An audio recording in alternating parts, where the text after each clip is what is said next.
Breaking news. It has just been confirmed that the Nigerian military have succeeded in eliminating wanted terrorist commander known as Amir Abu Fatima, who had a 100 million naira bounty on his head in Borno State.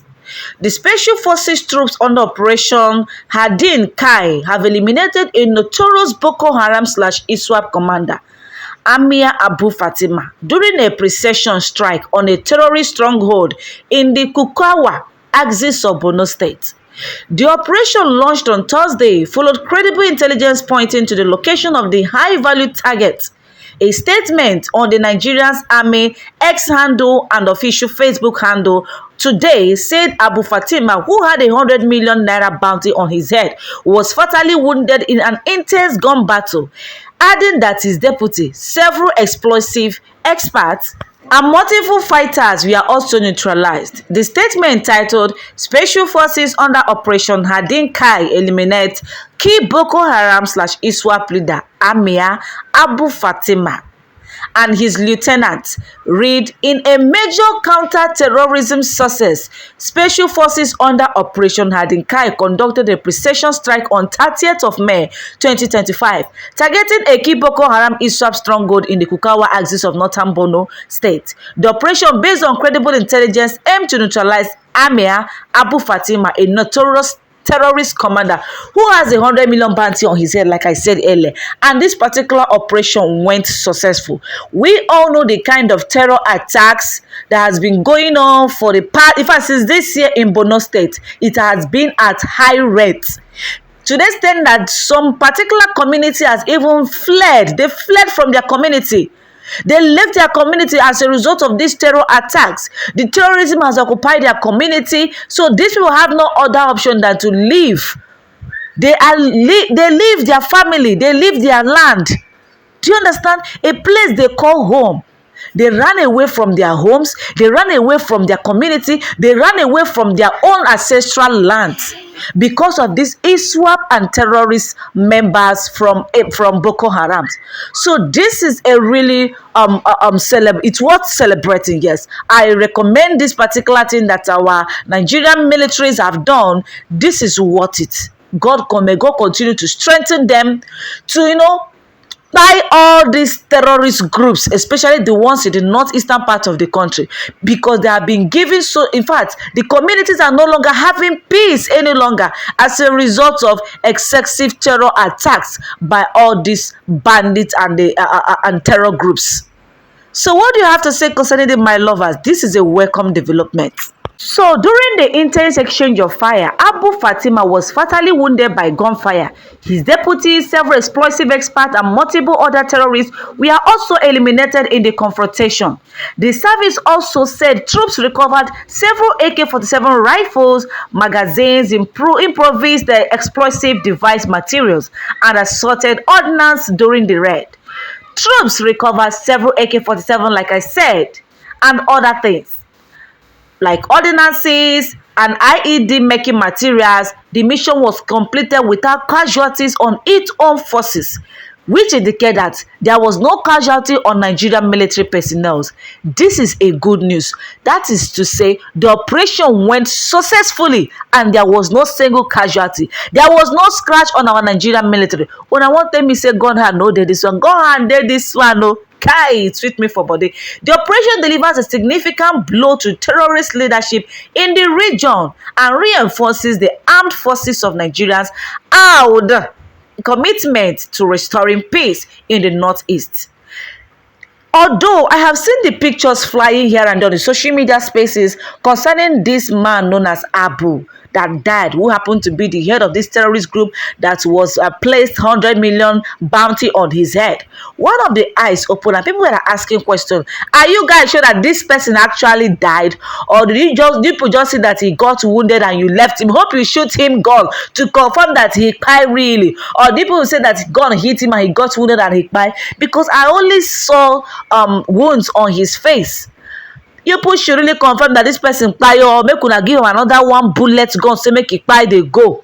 You understand? Yes, so because the way these people have killed, the way they have butchered people is really, really, really sad.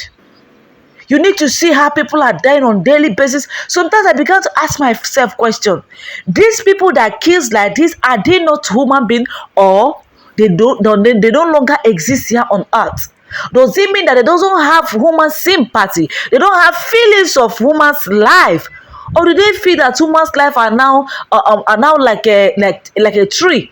Like you can just go to the bush and cut anyhow you feel like, that when you cut it can still grow back.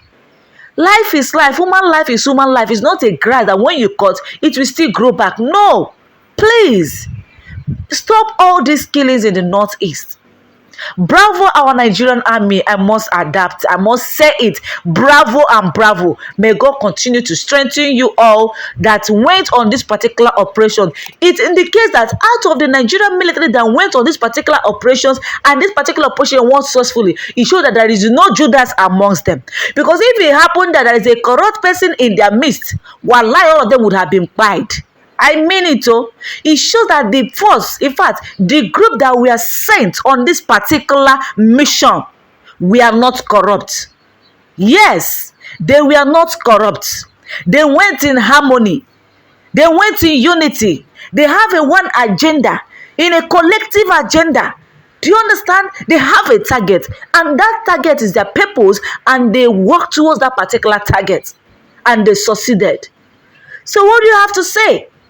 We have to praise the Lord, oh single, praise the Lord. Yes, so do you know the joy in my heart that at least a terror group ahead, that is the leader of a terror group, has been eliminated.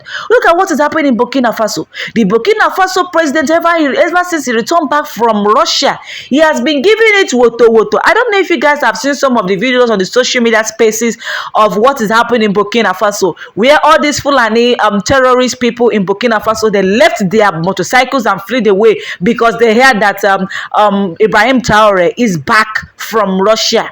Because he's a no-nonsense man. He doesn't tolerate any terrorists, and has been giving them woto in Burkina Faso. So bravo to, in fact, General Christopher Musa, I am really happy in this work that your guys have done.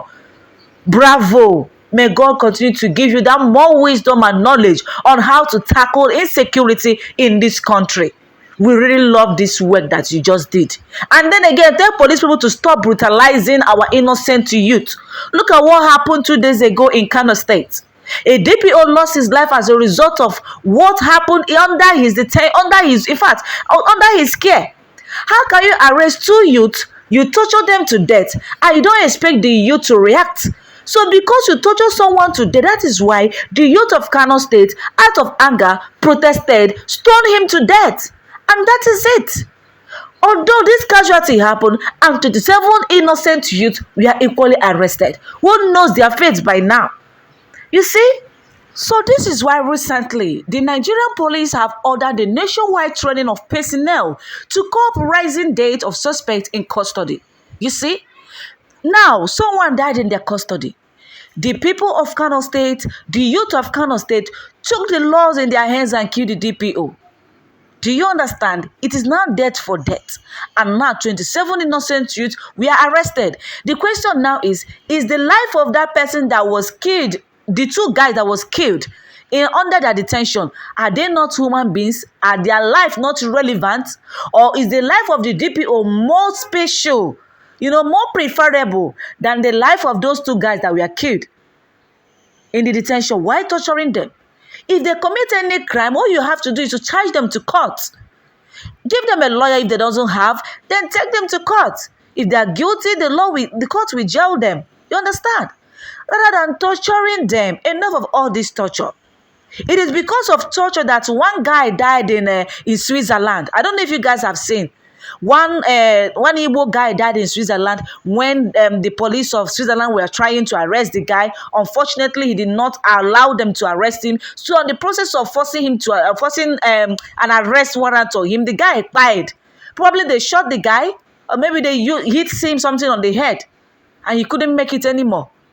Although they did not tell us that the guy committed any crime or has any drug, he does not have anything. Because if it's someone that was caught on a crime scene or someone that was caught with something, you know how these white people, how they hate the blacks, they would have published it. But nothing. And who will go to seek for vengeance? Nobody. Is it Nigeria government? I could condemn. So anyway, my lovers, what is your opinion? I love this particular work from Nigerian army, and this one they want to do to Nigerian policemen, because not only to train them on how to quit, torturing people in their detention, also train them on how to handle their guns, or probably withdraw giving them guns while going out, for their daily post on their daily work, going to post. This is your post, you're going out to work. At least stop giving them guns, because they are using their gun to brutalize innocent Nigerians. Take a look at what happened last week. A young guy of 14 years was going to write his WAEC with his young brother. He was gunned down by a Nigerian police officer.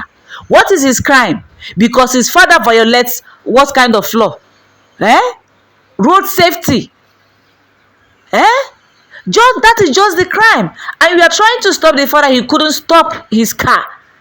And that's warrant you to release your goal, where people are walking freely, knowing that someone you want to shoot is not walking. That person is inside his car, and you release your bullets. The thing went and hit on a wrong person, someone that did not commit any crime. You killed an innocent soul. And what the Ogun State governor could say is that he blamed the father for the death of his child. You see the type of country we find ourselves. Nigeria is just gradually getting itself in a state of anarchy. And the youth have been shouting, crying to end this kind of brutality. But it seems that these people doesn't want to put an end to all these corrupt practices in the Nigerian military practices. And now I love what I am seeing. That they want to now train these people so as they should avoid, torturing people. Okay, I have a question to ask these police people. If it happened that this Kano's youth did not protest and eventually killing the DPO of that particular police station, would you people have ordered training to your own police personnel? Wait, if it happened that this particular things, which we know that police has been killing innocent people in the south, it has been, in fact, it has been the order of the day. It has been going on. And the Nigerian police have never deemed it necessary to put it into practice to train their police personnel. But now, because a DPO is now a victim, they have now realized how important lives of human beings are to them. Really? People, we are meant to protect lives and properties of the citizens of the country, and not the other way around. But the people that our life has been put into their care have now turned to wolf in sheep clothing, killing us, buying us, torturing us, extorting money from us. They have done all kinds of illegal things against the citizens in which they have sworn an oath to protect. Anyway, I love this. I only pray that this training that that they want to embark on should put an end police brutality in the country, and it should equally educate them on how important human lives are. Their own lives is not important than ours. All life is important. No life is more important than another life. Life is equal to another life. We are all human beings. We are not animals. Whether a poor man's life, a rich man's life is life. A poor man's life is not less important to the rich man's life. They are all important because it is God that created us. We cannot create or mold a life. We cannot create human being. Then why do we, so easily take away human's life from them? Of what benefit do we derive in such? I pray that this training will put an end all kinds of police brutality and educate them properly in all aspects, especially on how to handle conflict whenever it emerges. Knowing how to handle conflict is very vital as a police officer, as a military personnel that is handling gun. You should know how to calm your hot temper. Whenever you are hot-tempered, you should know how to calm your nerves. It's very important. A hot-tempered person should not be enrolled in Nigerian police force. It should not be enrolled in Nigerian military, because these people too, they kpai people. Poor people wey sabi and educate them properly on conflict resolution. It is very important oh, very very vital. For some of you that saying that school na scam, school no be scam. E get some certain things wey be say if you go school read am, you go come practice am for reality oh. I know why I take use broken speak this part, so that you go know say school no be scam eh. Some certain things you go school learn am, you go as you go school learn am, when you don graduate dey practice am for real life oh, na im you go realize say school no be scam. You get the point now? School no be scam. Anyway, my lovers and my viewers, what is your opinion? Feel free, drop it in the comment section. Don't forget to hail our Nigerian military for this work well done.